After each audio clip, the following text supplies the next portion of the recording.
Alors, je m'appelle Florence. Alors, la médiation animale, ça consiste à mettre en lien des personnes bénéficiaires, un animal et donc un intervenant qui est formé pour cette pratique. Et donc après, d'aller vers des objectifs qu'on veut atteindre grâce aux animaux. Donc ça peut être des objectifs au niveau de la communication, du bien-être, de la motricité.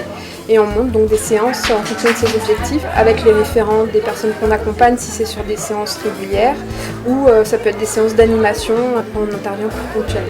Alors les pissenlits ils adorent aussi, mais alors là c'est une herbe que j'achète qui coûte pas très cher. Il peut être frisé ou plat. Voilà.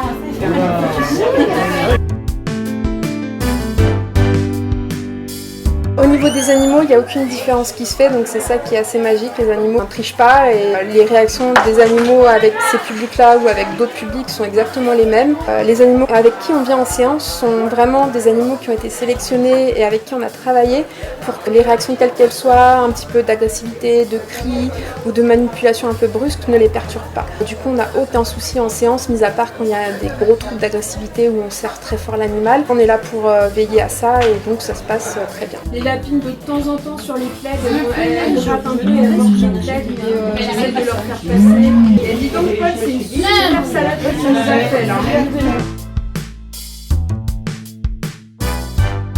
Avec le groupe que j'ai pu accompagner cette année pour l'association Tête, Paul et les autres, on a notamment la communication qui se développe chez certains jeunes.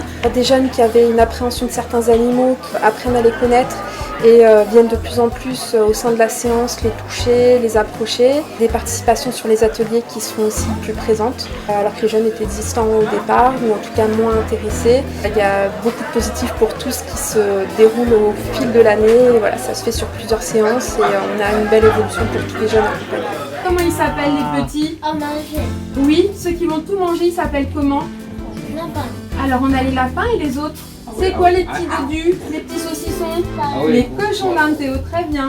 Et les cochons d'Inde, ils vont tout manger, tout ce qu'on va leur proposer. Et le persil, on a dit, c'est comme leur chocolat, ils aiment beaucoup le persil.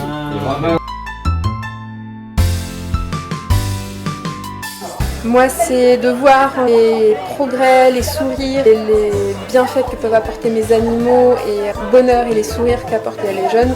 C'est ma récompense, on va dire, dans ce métier. J'ai tout gagné quand une séance se finit avec des rires, des sourires et limite que les jeunes ont du mal à quitter les animaux. Voilà, c'est que j'ai fait mon métier correctement et qu'on a tout gagné en séance.